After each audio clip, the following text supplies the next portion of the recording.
꿈을 깊이 새기는 은혜, 이런 제목으로 은혜를 나누겠습니다. 그 단테가 지은 그 걸작 가운데 이제 신곡이라고 하는 작품이 있는데, 거기 이제 지옥 편이 있어요. 이제 지옥 편에 이제 지옥으로 들어가는 문이 소개가 되어 있는데, 그 문 위에 이제 이런 글자를 적어놨습니다. 여기에 들어오는 자 모든 희망을 버릴지니. 희망이 없다는 거예요. 끝났다는 거죠.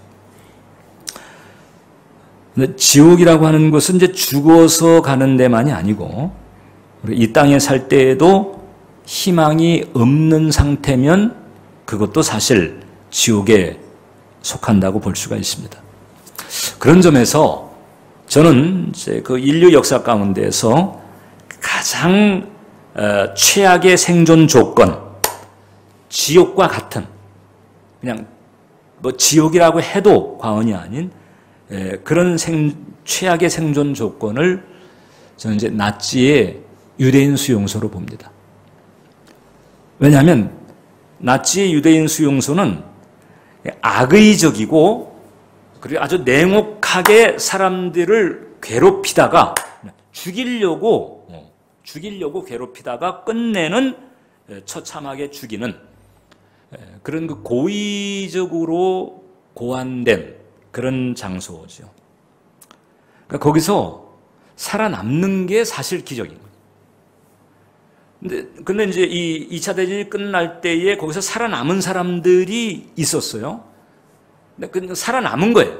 근데 그런 환경에서 의지적으로 살아남는 것은 정말 어려운 거예요. 어쩌다가 살아남은 거 말고 의지적으로 살아내는 것, 이것은 유대인 수용소에서는 참 쉽지가 않은 일이다. 아주 처참한 것이거든요. 가장 악명 높은 데가 폴란드에 있는 아우슈비츠, 그 다음에 다카우, 독일에 있는 다카우 혹은 트레블린카, 그리고도 대규모 수용소가 전 유럽에 한 200-300군데가 있었다는 거잖아요. 거기서 수많은 유대인들 혹은 집시 혹은 전쟁 포로들이 극한 고통과 마치 잔인한 고문과도 같은 처참한 삶을 살다가 가스실에서 혹은 총살에 혹은 매를 맞아서 끊임없이 죽어나갔다는 거죠. 제가 가본 곳은 두 군데였습니다. 유럽에 있을 때 한 군데가 이제 다카우 수용소라고 하는 데를 가봤고, 그 이제 민헨이라고 하는 그 대도시가 있거든요. 거기서 이제 북방으로 차를 타고 한 1시간 거리 정도 가면 그 다카우 수용소가 있어요.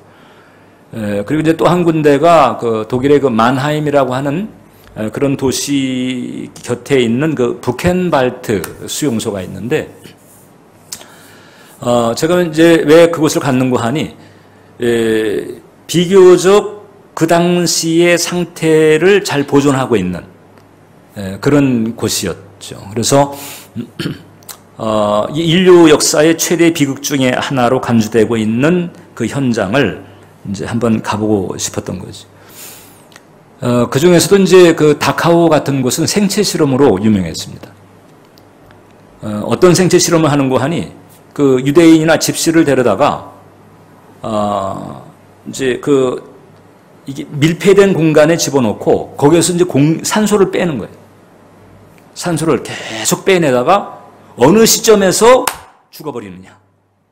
그러니까 산소가 계속 희박해지니까는 이 호흡에 이제 고통을 받잖아요. 그러다가 이제 탁 죽어가는 그 시점에 그 산소의 밀도가 어떻게 되는가, 이런 걸 여는 거야. 혹은 또 이 커다란 이제 물통에 사람을 집어넣어가지고 그걸 계속 이제 냉각을 시켜요. 이래가지고 몇 도 정도 됐을 때에 소위 저체온증으로 탁 죽느냐, 이런 거를 이제 알아보려고. 왜 그런 거 하니? 그 자기네 공군 조종사들 혹은 또 뭐 해군 병사들, 그래서 뭐 비상시에 이게 뭐 바다에 떨어졌거나 혹은 또 공중에서 이제 그 산소가 희박한 상태에서 이걸 이제 어떻게 카바를 하나, 이걸 연구하려고 그 유대인들을 데려다가 그렇게 생체 실험을 하는. 다카우 수용소에 갔을 때 이제 두 가지 좀 제가 인상 깊은 게 있었는데, 거기 이제 유대인들을 상징하는 그 동상이 있어요. 이제 일종의 이제 행렬을 짓고 있는 그런 동상들이 있는데, 그 동상에 얼굴이 없어요. 얼굴이.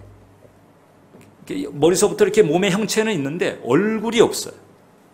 왜 얼굴이 없는가 봤더니, 그 동상을 만든 그 작가가 그 고통이 일그러진 유대인들의 얼굴을 표현하려고 수십 번, 수백 번 애썼는데 마음에 안 드는 거예요. 마음에 안 들어요. 도저히 그 얼굴을 묘사할 수가 없어서 그냥 아예 싹 얼굴을 그냥 얼굴 없는 동상을 만들었어요. 그 다카우나 그 부켄발트 그 수용소는 다 이중 철망으로 되어 있고, 그 철망과 철망 사이에 그 해자가 파져 있고요. 그리고 철망에는 고압 전기가 흐르거든요. 그럼 이제 거기는 철망에 손 닿았다 그러면 죽는 거예요. 그럼에도 불구하고 유대인들이 종종 그 철망에 기어올려, 철망에 몸을 던져요. 그건 탈출하려고 그런 게 아니고 사는 게 너무 고통스러우니까. 죽는 것도 두렵잖아요. 근데 사는 게 너무 고통스러우니까 죽는 게 더 낫다 해가지고 그냥 일부러 그냥 철조망에 그냥 가서 붙어버리죠. 그냥 자살이죠, 일종의. 그런 것이죠. 의지적으로 살아남기가 쉽지 않은 그런, 만약에 그런 곳을 의지적으로 살아남는다면 그건 대단한 것입니다. 근데 그런 사람이 있었어요. 어떤 사람인고 하니, 제가 전에도 말씀드린 적이 있습니다만은, 그 빅터 프랭클이라고 하는 사람. 이 사람은 유대인입니다. 유대인인데 이제 2차 대전 직전에 이제 아무튼 2차 대전 무렵에 그 오스트리아 비엔나에 사는 정신신경과 의사예요. 그 비엔나에 그 로스차일드 병원이라고 그 재벌가가 지은 병원이 있어요. 우리나라식으로 하게 되면 저 아산병원이나 저 삼성의료원 같은 그런 병원이 있는데, 거기에 신경과 과장이었습니다. 잘 나가는 사람이었어요. 37세 되던 그 1942년에 유대인이라고 하는 이유만으로 일가가 잡혀가요. 어디로? 아우슈비츠로 잡혀갑니다. 아우슈비츠에 잡혀간 바로 그날 부모, 형제, 아내가 가스실에서 사라져버렸어요. 자기 혼자 살아. 자기 혼자 이제 거기서 이제 버텨내는 거예요. 그 악명 높은 아우슈비츠, 그 다음에는 다카우, 거기에 수감된 상태로 지내다가 다카우에서 진주한 미군에 의해서 이제 해방이 되고 자유를 얻게 되는데, 이분이 그 뒤에 이 세상에 의미요법이라고 하는 그 치료요법, 로고세라피라고 하는데, 이제 그것을 세상에 보급을 합니다. 그리고 그 의미요법, 즉 수용소에서 겪었던 일들을 통과하는 과정에서 겪었던 심리치료요법인데, 그것이 세상에 어필이 되는 거죠. 그 지옥 같은 그 최악의 생존 조건을 돌파를 해낸 거거든요. 어쩌다 살아남은 게 아니에요. 무기력하게 지내다가 운 좋게 살아남은 게 아니고 의지적으로 돌파를 해낸 거예요. 그래서 이분은 그런 과정을 돌파를 하면서 생존했을 뿐만이 아니고 성공했어요. 그 수용소의 경험을 오히려 활용해서 그 세계적인 심리 치료자로 성공했을 뿐만 아니라 학문적으로도 성취의 자리에 가게 돼요. 생존, 성공, 성취, 이것을 거뒀어요. 대단하죠? 그 지옥 같은 환경을 통과한 비결이었기 때문에 많은 사람들은 이것은 임상을 거친 거예요. 증명이 돼버렸어. 증명이 현장에서. 어느 치료요법보다도 사람들에게 인상 깊게 다가왔고, 그리고 그 치료요법 때문에 많은 심리적 어려움을 겪고 있는 사람들이 치료를 받고 환경을 돌파하는 열매가 있었단 말이에요. 아니, 어떻게 그는 거기서 살아남았을까? 잘난 사람이 아니었을까? 뭔가 남달리 특별한 그 어떤 굳은 의지가 있는 사람이 아니었을까? 이렇게 생각할 수도 있지만은 꼭 그렇지는 않아요. 왜냐하면 여러분, 그 유대인들이 잘난 사람들이 많잖아요. 네. 지금도 정치, 문화, 금융, 아무튼 이 세계의 그 메이저 권력을 쥐락펴락하는 사람들은 대부분 유대계죠. 잘난 사람들이 많습니다. 그 당시에도 이 수용소에 잡혀 들어간 사람들 가운데 잘난 사람들이 많이 있었어요. 그런데 다들 죽어가거나 아니면 무기력한 그런 존재가 돼버렸는데 이 사람은 그렇지 않았어요. 뭐가 그 사람으로 하여금 그 지옥 같은 환경을 돌파하게 만들었을까? 오늘 여러분들이 이거 챙겨가면 돼요. 지금 여러분들 가운데 뭐 저도 마찬가지입니다만은 이 나치 수용소 같은 환경을 지금 처한 사람은 없잖아요. 그보다 훨씬 우리는 더 여유로운 그런 환경 가운데 지금 있어요. 아무리 힘들고 어렵고 죽을 것 같아도 나치 수용소 같은 그런 환경을 사는 사람은 지금 우리 중에는 없어요. 그렇다고 한다면 이 빅터 프랭클이 그런 환경을 돌파한 그 비결을 우리가 붙잡고 우리가 간다고 한다면 우리도 얼마든지 지금 내가 처한 여러분 한 분 한 분이 처해 있는 그런 아무리 어려운 환경이다 할지라도 그것을 능히 돌파해 낼 수 있다라고 하는 거죠. 뭘까? 뭐가 그 빅터 프랭클로 하여금 그런 지옥 같은 환경을 돌파하게 만들었을까? 하나가 있어요. 무엇인가 하니 그 환경에서 그는 자신의 미래를 마음속에 그렸어요. 자신의 미래를 마음속에 그렸다. 어떤 것을 그렸는가? 그는 전쟁이 언제 끝날지도 모르고 내일 살아남을지 모르는 그런 환경에서 전쟁이 끝난 뒤에 자기는 비엔나로 돌아가서 비엔나의 시민대학 강당에서 자기가 이 수용소에서 겪었던 그 처참한 참상과 그 참상에 대한 심리적 반응, 자신의 심리적 반응만이 아니고 곁에서 이제 자기가 관찰을 했던 그런 사람들의 심리적 반응을 정리를 해가지고 수용소의 심리학이라고 하는 제목으로 강연을 하는 그런 모습을 상상했습니다. 그리고 그 상상을 그 사람 표현에 의하면 끊임없이 자기에게 강요를 했다는 거죠. 강요했다. 강요했다. Forced himself to think that. 계속해서 강요를 했다는 거죠. 그러지 않으면 그 조그만 틈새를 타고 계속해서 두려움과 공포와 체념과 자포자기 저주의식 이런 게 그냥 파고 들어오니까.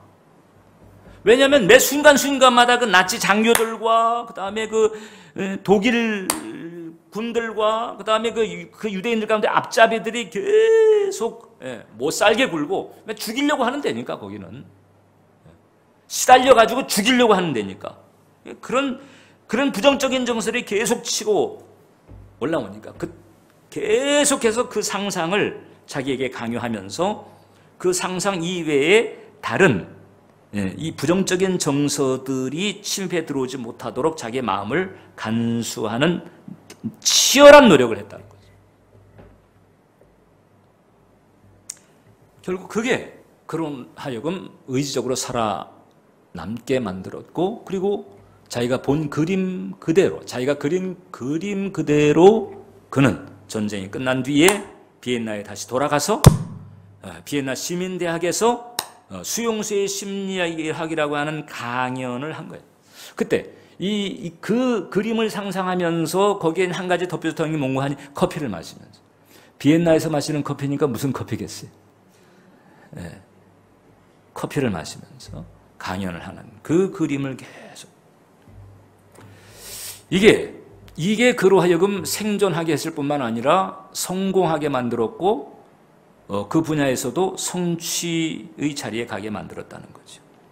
저는 이걸 꿈을 새기는 은혜라고 말합니다. 꿈을 새기는 거예요. 꿈을 받는 것만이 중요한 게 아니고 받은 그 꿈을 새기는 과정이 있어야 된다라고. 왜 이것을 제가 은혜라고 말하는 거 하니 이런 것이 모두 다에게 쉽게 턱턱 주어지지 않기 때문에 그래요. 이런 은혜가 어떤 사람에게 주어지는지 아세요? 성공할 사람에게 주어져. 돌파할 사람에게 주어져. 네. 아무에게나 턱턱 주어지는 게 아닙니다. 그러면 그런 사람이 되기 위해서 필요한 게 있어요. 네. 이런 것들을 우리가 구비하게 되면 우리는 이 꿈을 새기는 은혜를 받을 수 있는 그릇이 될 수가 있다. 뭘까? 첫 번째, 일단 꿈을 받아야 돼. 일단 그림이 있어야 되잖아요. 그림이. 그림. 나의 미래에 대한. 그 그림이 있어. 꿈을 받아야 돼. 저는 그 요셉에게 붙여진 별명을 좋아합니다. 요셉이 2번 꿈을 꾸잖아요. 그것 때문에 형제들이 시기해서 심지어는 그냥 죽이려고 했다가 나중에는 인신매매로 종으로 팔아먹잖아. 그때 그 형제들이 모여있는 그 자리에 요셉이 딱 걸어올 때 그 형제들이 요셉을 향해서 뭐라고 그러는 거 아니에요? 꿈꾸는 자가 오는도다. 저기 꿈꾸는 자가 오는. 자, 뭐 해와 달과 11별이 자기한테 절을 하고 뭐 곡식단들이 자기에게 절하는 이런 꿈을 꿨다고 그러는데 좋다. 그 꿈이 어떻게 얼마나 이루어지냐 한번 보자. 이러면서 죽이려고 했다가 그나마 그래도 피부치라고 이제 살려서 종으로 팔아먹는 꿈꾸는 자예요. 우리가 알고 있는 것처럼 요셉의 그 꿈은 이루어지잖아요. 하나님이 사람을 축복하시는 방식이 있어요. 자, 하나님이 사람을 축복하시는 아주 전형적인 방식이 있습니다. 그래서 뭔가 하니 일단 하나님이 사람을 택하시잖아요. 축복받을 사람을 택하시잖아요. 그 축복받을 사람에게 뭘 주시는 거 아니? 약속을 주시는 거죠. 약속. 쉽게 말하면 꿈과 비전이. 성령을 통해서 꿈과 비전을 주시고 그것을 바라보게 하면서 나아가게 하시는 것. 이게 바로 하나님이 사람을 축복하는 방식이다. 오늘 우리가 읽은 성경 본문이 있습니다. 사도행전 2장 17절. 하나님께서 말씀하실 때 말세 내가 내 영을 모든 만민에게 부어주리니 그때 너희 자녀는 예언하고 젊은이는 환상을 보고 늙은이는 꿈을 꾸리라 그랬어요. 자, 하나님의 영이 모든 육체에 부어질 때, 즉 성령 받을 때예요. 성령 받을 때 성령을 받게 되면 그 성령께서 우리 가운데 임하시면서 우리에게 꿈을 가지게 하고 환상을 보게 만들어요. 꿈도 영상이잖아요. 환상도 비주얼이죠. 그러니까 뭔가를 어떤 그림을 그게 움직이는 것이 됐든 아니면 정지된 것이 됐든 어떤 상태를 바라보게 만드시는 은혜가 있다는 거예요. 왜냐? 여러분, 하나님은 전지전능하셔서 우리나 과거, 현재, 미래를 구분하면서 미래가 막연하지만 하나님은 그 신학적인 용어가 있어요. 하나님의 현재라고 하는, 하나님의 모든 게 현재. 그분 전지하시기 때문에 한눈에 그냥 만세 전서부터 그 다음에 만세 뒤까지 한눈에 보시는 거예요. 한눈에. 그래서 나의 과거를 아실 뿐만 아니라 나의 5년 뒤, 10년 뒤, 20년 뒤의 모습까지 하나님은 한눈에 그냥 보시는 거지. 전지하시니까. 그런데 고린도전서 2장에 보게 되면 성령은 하나님의 깊은 것 모든 것을 통달하시는 분이라고 했거든요. 그러니까 성령께서 그 하나님이 보시는 것을 보는 거지요. 그리고서는 그 성령께서 우리 가운데 임하는 거예요. 나에게 임하는 거예요. 여러분 한 분 한 명에게 성령께서 임하셔가지고 그 임하신 성령께서 당신이 본 것, 나의 10년 뒤, 이 정죄 후의 10년 뒤, 정죄 후의 20년 뒤 성령께서 보시는 그것을 내게 임하셔가지고 내 의식 가운데 탁 비춰주시는 거죠. 그게 바로 꿈과 비전인 거예요. 성령이 지금 이 사도행전 2장 17절이 말하고 있는 꿈과 비전. 성령께서 임하실 때 우리의 의식 가운데에 비춰지는 그림, 꿈과 환상인데 이것은 나의 미래인 거죠. 내가 가야 할 방향인 거예요. 또 내가 이룰 수 있는 내용인 거예요. 방향과 내용을 담고 있어요. 그런데 그게 영상 형태로 우리에게 주어지는 거죠. 왜냐하면 10년 뒤의 나의 모습, 10년 뒤의 나의 액션, 20년 뒤의 나의 모습과 20년 뒤의 나의 액션, 그걸 성령께서 하나님의 섭리 가운데 그것을 보시고 내게 오셔서 내 의식 가운데 탁 비춰주시니까 그게 사진처럼 보이든지 아니면 비디오처럼 보이든지 그림으로 내게 보이는 거죠. 빅터 프랭클이 이를테면 그런 은혜를 받은 거예요. 하나님은 이런 식으로 우리로 하여금 나의 미래를 꿈과 비전의 형태로 보시게 한 다음에 마음의 소원을 일으켜서 그것을 이루기 위해서 성실하게 노력을 하게 하시면서 앞으로 나아가게 하신다. 그래서 하나님의 뜻도 이루어지고 또 내가 가지고 있는 꿈과 비전도 이루어지는 이런 일거이득의 이런 형태로 우리를 축복하신다는 거죠. 그래서 우리는 성령 안에서 이 꿈과 비전을 보는 게 중요하다. 꿈과 비전을 보는 게 중요하다. 여러분, 이것이 하나님이 세상을 그리고 사람을 축복하는 원리이기 때문에 이 원리를 따게 되면 설령 하나님을 모른다 할지라도 이 비전의 원리를 따게 되면 거기에 따르는 열매를 봐요. 열매를 봐요. 이 세상에 많은 기업인들, 정치인들 비전을 얘기하고 그러면서 그 비전의 성취를 보는 기업이나 혹은 뭐 정치가나 뭐 학자나 이런 사람들이 많이 있어요. 하나님을 안 믿는 사람들도 많아요. 그럼에도 불구하고 하나님의 축복의 원리를 갖다 차용을 해버리니까 그 열매를 보더라고 하는 거죠. 수많은 자기 개발서들이 있잖아요. 그 자기 개발서들의 공통점은 이제 자기를 개발하게 만들어서 쉽게 말하면 성공할 수 있는 비결을 가르쳐 주는 거잖아요. 성공의 방식을 가르쳐 주는데 거의 모든 자기 개발서들을 다 모아가지고 부글부글 끓여가지고 거기서 핵심을 딱 건져버리게 되면 어김없이 등장하는 공통점 하나가 있습니다. 그것이 바로 뭔고하니 미래를 마음속에 그려라. 성공 시나리오를 마음속에 그려라. 자기가 10년 뒤, 20년 뒤에 무엇을 어떻게 할지 성공적인 그런 상태, 성공적인 그 영상을 마음속에 그려라. 이게 중요한 핵심이에요. 핵심이. 그냥 이것은 단순한 자기 개발의 어떤 힌트 정도가 아니고 여러분 이것은 지금 사도행전 2장 17절에 등장한 바 하나님이 사람을 축복하는 원리라고 하는 것인데 이것을 사람들이 갖다 차용해서 쓰는 거예요. 여러분 농부들은요 사실상 이런 원리에 익숙합니다. 그냥 평범한 농부들임에도 불구하고 이 사람들은 이런 하나님의 축복의 원리에 익숙해. 그냥 농부들은요 씨앗을 딱 뿌리잖아요. 그러면 거기서 벌써 고추를 봐. 가지를 보고 토마토를 보고 이거 이제 몇 달만 있으면 이제 토마토 따가지고 손주 주겠네. 벌써 딱 그게 와요. 그게 씨앗을 심는데 그걸 보고 있는 거죠. 보는 거예요. 씨앗을 심는데 벌써 토마토를 보는 거고 수박을 보고 있고 일상적으로 그게 벌어지고 있단 말이죠. 그게 바로 열매 맺게 하는 원리거든요. 하나님께서 저와 여러분들의 삶에 이런 열매 맺게 하는 원리 가운데 성실, 근면, 노력 이것은 기본인데 성실과 근면과 노력 가지고 모든 사람들이 다 성공하고 열매를 보느냐? 아니잖아요. 우리 현실이. 수많은 사람들이 많은 돈을 투자하고 그렇게 열심히 치열하게 노력함에도 불구하고 성공했다고 자처하는 사람들 찾기가 쉽지 않은 거잖아요. 그러면 성실과 근면과 노력인데 중요한 건 뭔고 하니 방향이 있어야 되고 내용이 있어야 된다. 그게 바로 꿈과 비전이다. 우리 한국 사회를 놓고 그 사회학자들이 그런 얘기합니다. 개천에서 용난다라고 하는 속담이 있었는데 이제 우리 한국 사회에서 그것이 이제 사라지고 있다는 거잖아요.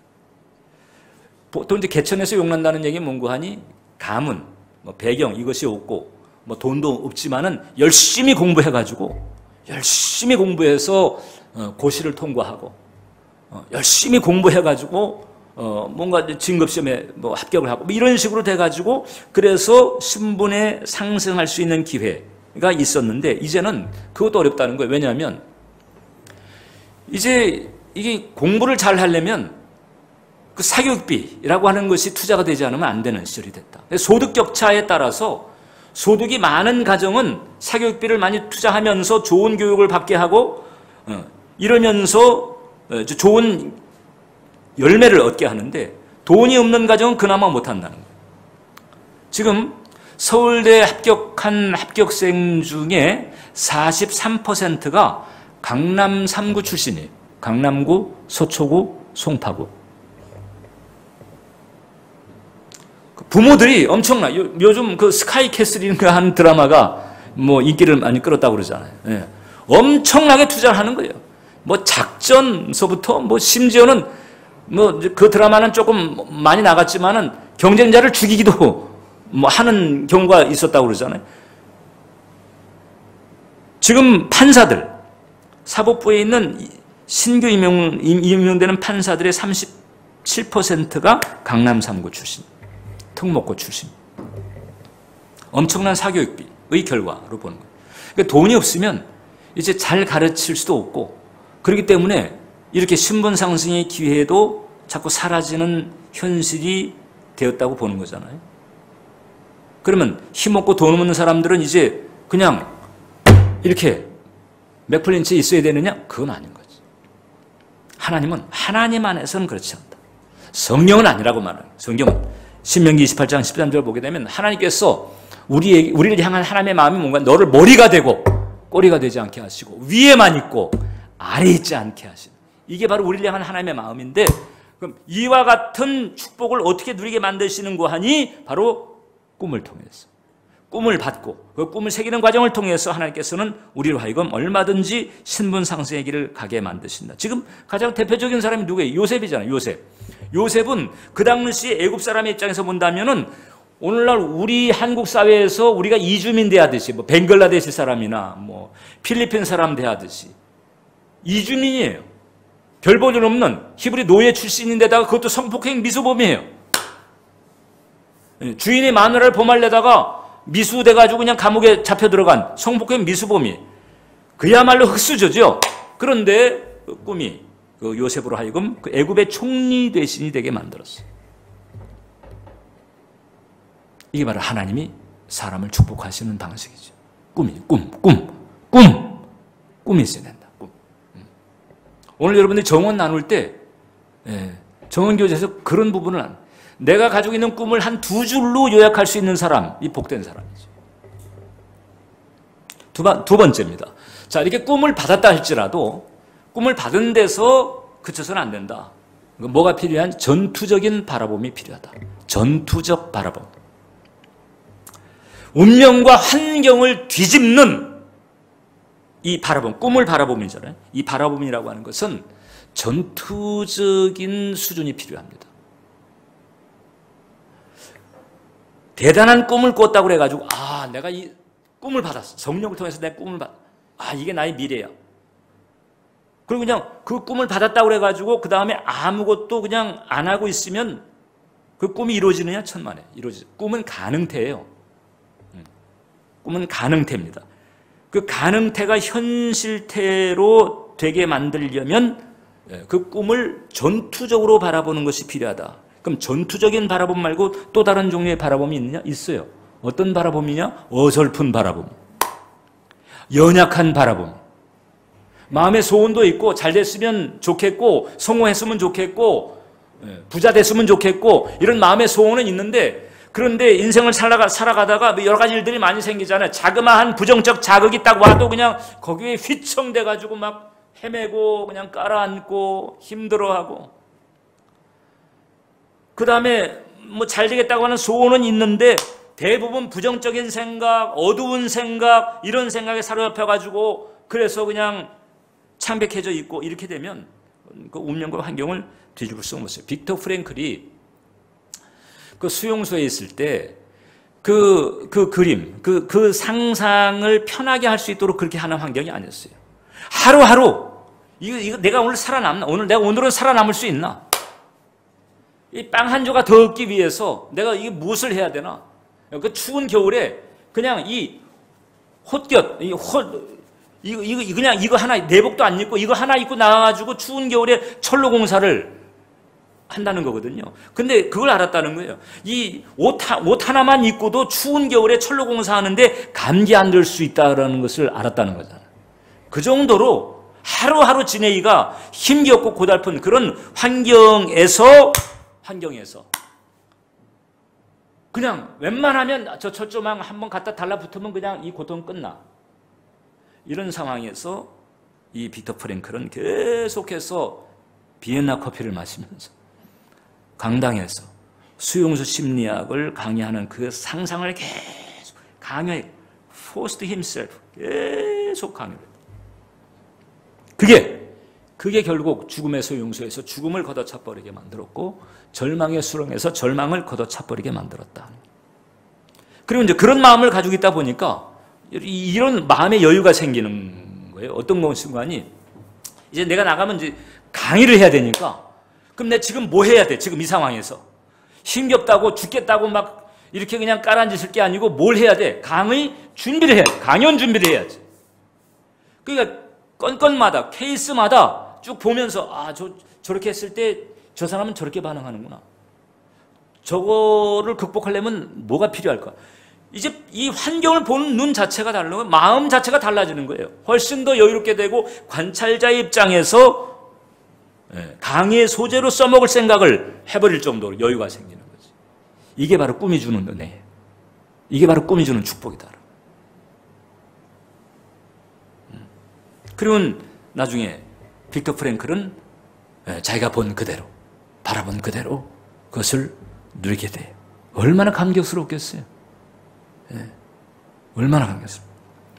근데 이하고 좀 비슷한 사람이 있습니다. 하나님 모르는 사람인데, 그 토요토미 히데요시, 일본에. 이 토요토미 히데요시는 여러분, 천출이에요. 천민 출신입니다. 그 다음에 그 사무라이 시대 때 무술이 백지야. 그러니까 그 주군이 오다 노부나가라고 하는 사람인데, 유명한 사람이죠. 근데 가만히 보니까 이 히데요시는 이게 써먹을 데가 없어.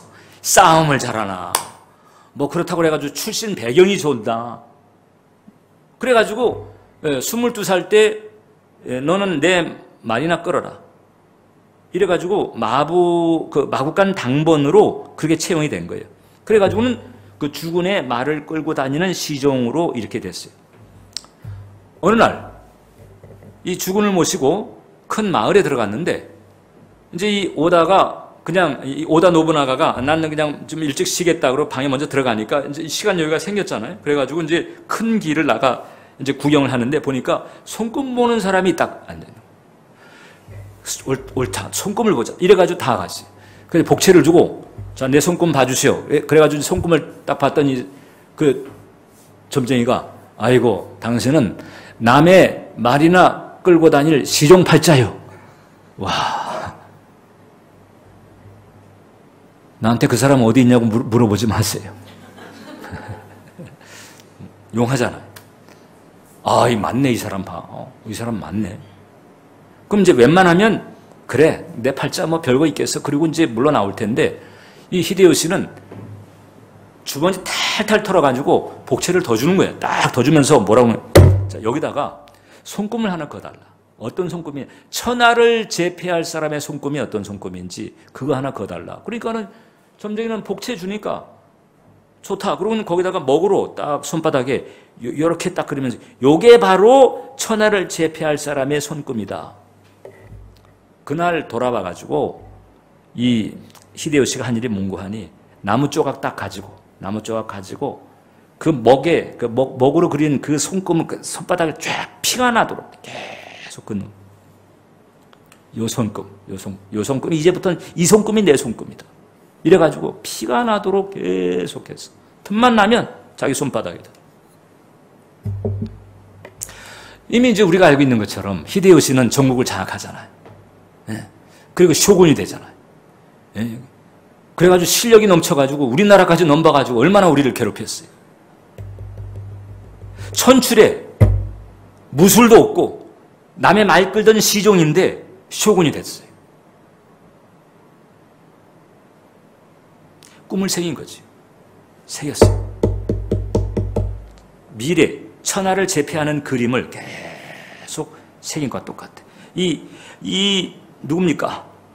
빅터 프랭클하고 비슷해. 그 모든 신분적인, 환경적인, 조건적인 최악의 조건인데 거기에서 꿈을 새기면서 결국은 그 자리에 올라가. 환경은 말합니다. 아이고 웃기고 있네. 야 말도 안 돼. 네 주제에 뭐 끊임없이 환경, 조건 이런 것들은 계속 그렇게 끌어내리고 뒤흔들고 자존심 상하는 일이 생기게 만들고 절망하는 일이 생기게 만들고 계속 뒤흔들어요. 그런데도 그걸 돌파하는 거예요. 뭘 바라보면서? 천하제패하는 그림을 바라. 빅터 프랭클은 전쟁 뒤에 강연하는 모습을 보면서. 여러분, 주님께서 이제 제가 그 여의도 순복음교회에 이제 20여 년 제가 사역을 했는데, 조 목사님 그 우산 밑에 있을 때 말고, 저한테 단독 목회할 수 있는 두 번의 기회를 줬어요. 독립적으로 목회할 수 있는. 하나가 이제 런던 순복음교회고, 또 하나가 이제 대주동 순복음교회. 런던 순복음교회는 죽은 교회였어요. 조영희 목사님도 거기는 끝났다. 더 이상 기대하지 않는 사곡교회, 죽은 교회였어요. 거기는 성령께서 제 마음속에 자원하는 마음을 주셔가지고 한 세대 그 전임 교수 자리까지 내려놓고 제가 교회 살려보겠다고 제가 자원해서 나갔어요. 대주동 순복음교회는 갈라진 교회였어요. 한 지붕 두 교회. 교회가 쪼개져가지고 한 지붕 두 교회, 한 건물에 두 교회가 나눠가지고 쓰고 있는 그런 상태인 교회인데 조 목사님이 어느 날 저를 부르시더니 그 교회는 나하고 최다실 목사님하고 기도하면서 눈물 뿌리며 개척한 교회인데 저렇게 지금 갈라져 있는데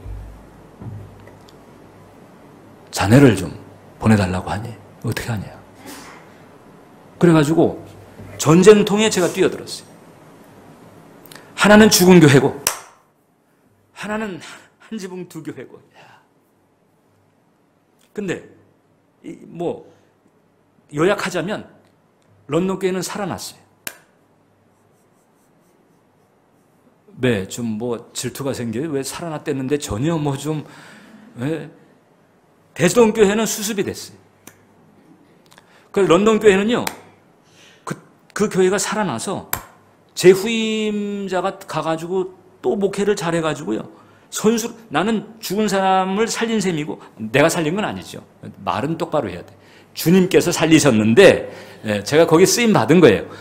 근데 그 살아났는데 제 후임자는 살아난 그 사람을 이제 손수로 맞는 것과 똑같아요. 그 런던 순복음교회는 지금 유럽에서 제일 큰 이민교회예요.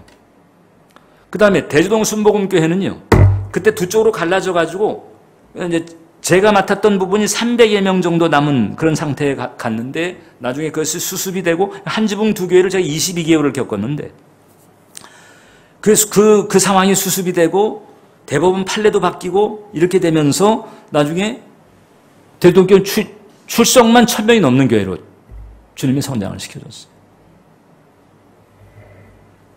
죽은 교회가 살아나고 갈라진 교회가 수습이 돼서 성장을 하고 이런 은혜를 제가 체험했거든요. 비결이 뭐냐? 바라본 거예요. 죽은 교회가 살아나는 모습을 바라봤고 갈라진 교회가 수습이 돼서 성장하는 모습을 바라봤어요. 두 발 뻗고 잠잔 적이 없어요. 초기에 한 3년 정도 걸리더라고 각각. 죽은 교회가 살아나고 갈라진 교회가 수습이 돼서 완전한 교회에 오르기까지 한 3년 정도가 걸리더라고요. 지금 우리 윤 목사님이나 신강 선사님은 그 현장에 있었던 분들이죠. 그런데 그 3년 동안에 두 발 뻗고 잠을 못 자는 거예요. 이게 해결될까? 이게 살아날까? 그런데 바라보면서 계속 바라보면서 기도하면서 나아가니까 이게 3년 지나니까 다 해결이 되더라고요. 바라본 치열하지요. 실망시키고 막 후회도 생기고 런던 같은 데는 이거 내가 한국에 있었으면 그냥 편할 텐데 내가 괜히 여기 나와가지고 뭐 여러 가지 많은 생각들이 계속 찌르고 들어오지만 그 이제 4차원 영성이라고 하는 그 꿈과 비전을 바라보면서 계속 일관되게 전투적인 바라봄을 가지고 나아갔더니 주님께서 그렇게 살려주시기도 하고 회복시켜 주시기도 하고 그 은혜를 체험했더니 배짱이 제가 커져가지고 그래가지고 이제 늦지막히 그냥 새로운 교회를 한번 세워보자 그러고 지금 이렇게 지금 나가고 지금도 이제 바라보고 있어요. 바라보고 있어요. 바라보는 게 있어요. 나가는 거죠. 전투적인 바라봄이 있어야 돼. 꿈을 받는 것만이 중요한 것이 아니고 치열하게 전투적인 바라보로 나가야 돼. 마지막으로 그렇게 전투적으로 바라보면서 나아가는 와중에 우리는 주님께 집중해야 합니다. 주님께 집중해야 합니다. 제가 그 여의도 순복음교회 이제 사역할 때 여의도 순복음교회는 이제 기독인 실업가들, 기독인 사업가들이죠. 기독인 사업가들의 모임이 있어요. 순복음 실업인 연합회라고. 또 그 중에서도 또 이렇게 또 일부 추려가지고 뭐 영산성교회나 석세스 클럽이나 이런 또 모임이 있었어요. 다들 탁월한 경영을 하면서 뭐 그때 엘칸도 회장도 있었고 그다음에 그 서혜경 피아니스트 그 서혜경 아버지도 그 큰 사업을 했는데 다 그 멤버들이었어요. 그 많은 기독인 실업가들을 제가 접했는데 그래서 한때는 제가 은혜를 받는 거죠. 야, 그 헌신, 충성, 그 다음에 꿈이 또 대단해. 그런데 어떤 경우는 한 5년 지나고 10년 지나고 난 다음에 사라져 버렸어요. 안 보여, 모습이. 망한 거예요. 안 낸 거예요. 오래가지 못한 거예요. 그러니까 제가 그게 궁금하더라고요. 도대체 꿈도 있었고, 그 다음에 신앙도 있었고, 열심도 있었고, 근데 어떤 사람들은 계속 잘 되는데 어떤 사람들은 또 그게 안 된 거예요. 왜 안 됐을까? 왜 안 됐지? 꿈도 신앙도 그리고 열심도 있었는데 왜 안 된 거예요? 찬찬히 살펴봤어요. 답이 나왔어요. 몽구하니 이제 그분들이 이제 사라진 분들 있잖아요. 그 사라진 분들이 잘 될 때가 있었어요. 막 간증하고 막 그냥 막 이럴 때가 있었거든요. 그럴 때는 보니까 그때 전적으로 주님을 의지했어. 뭐 건이 생길 때마다 주님 이거 어떻게 할까요? 좀 가르쳐 주세요. 심지어 어떤 분은요 자기 공장에다가 기도실 차려놓고 아침마다 결제판 들고 기도실에 들어가가지고 십자가 앞에 결제판 탁 놓고 이거 어떻게 했으면 좋겠습니까? 좀 가르쳐 주세요. 이렇게 주님을 전적으로 의지하면서 그러니까 턱턱 문제도 해결되고 막 좋은 상품 나오고 막 대박을 치고 막 이렇게 됐는데 그 대박의 경험, 성공의 경험들이 자꾸 이제 이렇게 쌓이다 보니까 어느 시점에 이제 이렇게 하니까 성공했어 이렇게 돼버리는 거죠. 전에는 주님의 이끄심을 따라서 갔는데 이제는 전에 이렇게 하니까 이게 된 거야. 그 성공의 경험, 성공의 경력을 의지하면서 주님 앞에 머무는 시간이 줄어든 거지. 주님의 이끄심을 받는 게 아니고 자기의 경험, 자기의 경력을 의지하기 시작하는 하나님 자원을 공급받다가 그만 그게 소홀해지게 되고 그 다음에 자기 자신의 경험과 경력을 의지하는 하나님 자원이 아니고 사람 자원을 의지하다 보니까 그 다음서부터 서서히 이게 그들이기 시작하더니 깨지기 시작하는 거예요. 꼭 이것과 똑같아. 바둑 두는데 바둑 초급짜리가 있어요. 초급짜리가 1단짜리 하고 아마 1단도 아니야. 프로 1단. 그 바둑 초급하고 프로 1단이 딱 맞바둑을 두면 누가 이길까요? 당연히 1단짜리가 이기죠. 당연히 1단짜리. 붙을 때마다 1단짜리가 이겨요. 근데 어느 날부터 초급짜리가 이겨. 야, 이게 웬일이야? 딱 봤더니 이 초급짜리가 맨날 깨지다가 구단을 찾아가가지고 프로 구단을 찾아 좀 저를 좀 도와주세요. 저한테 훈수를 좀 더 주세요. 구단짜리를 인정하고 환영하고 모셔들고 의지했어. 그래가지고 딱 옆에 구단짜리를 모셔놓고 그 다음에 이제 두는 거예요. 이 1단짜리가 딱 두게 되면 초급은 안 둬요. 바로 안 두고 딱 쳐다보는 거예요. 이제 어디다 둘까요? 9단짜리가 여기다 둬라. 그럼 여기다 딱 두는 거예요. 그 다음에 거기에 대해서 또 1단짜리가 딱 두잖아요. 자기가 안 둬요. 어디다 둘까요? 9단짜리가 두 단은 대로 두는 거지. 자, 그러니까 이 사람은 초급이지만 9단 훈수를 받아서 두게 되니까 누가 이겨 결국? 초급짜리가 이기는 거예요. 9단 훈수 때문에. 그런데 이게 이제 매판 이기다 보니까 이 초급짜리가 배짱이 생겨가지고 이거 이렇게 하니까 이기더라 하는 생각이 들어가지고 그 다음에는 안 물어. 9단에게. 안 묻고 자기가 해보겠다고 툭툭 두다가 깨지는 경우죠. 자기가 두겠다고 하는데 그게 일단은 얼마나 이기겠다고. 처음에 한 판 정도는 뭐 들은 풍월이 있어가지고 해보지만 계속 하게 되면 이길 수가 없잖아요. 그런 거하고 똑같은 거지. 계속해서 주님께 집중하는 것이 필요해요. 하나님을 따른 아브라함의 방식을 주목할 필요가 있어요. 창세기 12장 1절을 보면 여러분 여호와께서 아브라함에게 이르시되 너는 너의 고향과 친척과 아버지의 집을 떠나 내가 내게 보여준 땅이 아니고 보여줄 땅으로 가라 그랬어요. 보여줄 땅으로 가라 그랬어요. 일단 떠나라 그랬어요. 보여줄 땅으로 가라 그랬어요. 그래서 히브리서 11장 8절을 보게 되면 믿음으로 아브라함은 부르심을 받았을 때 순종하여 장래 이후로 받을 땅에 나아갈새 갈 바를 알지 못하고 어디로 갈지 떠나라 그러니까 떠났는데 또 약속의 땅이 있다는 사실도 알았는데 어디로 어떻게 가야 되는지 몰라요. 그러니까 좌회전, 우회전, 뭐 유턴 이건 그때그때마다 물어볼 수밖에 없는 거죠. 자기의 고정관념, 자기의 경험, 경력, 선입견 내려놓고 매 상황마다 줄이게 여쭤보는 거예요. 직진입니까? 좌회전입니까? 우회전입니까? 계속 물어보면서 가더니 결국 가나안 땅에 이르게 된 거죠. 집중하는 거예요. 여러분들 삶에서 성공하기 원하시면 아멘 하시기 바랍니다. 저도 아멘이요. 저도 아멘.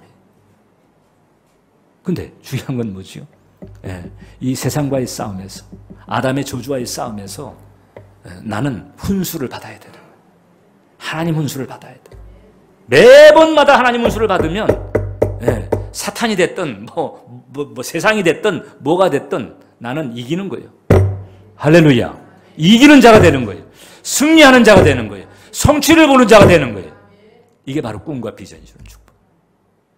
그 전투적인 바라봄이 필요하다. 치열하게 싸우듯이 현실이 이기나 내가 그리는 그림이 이기나 이 싸움. 기도하겠습니다.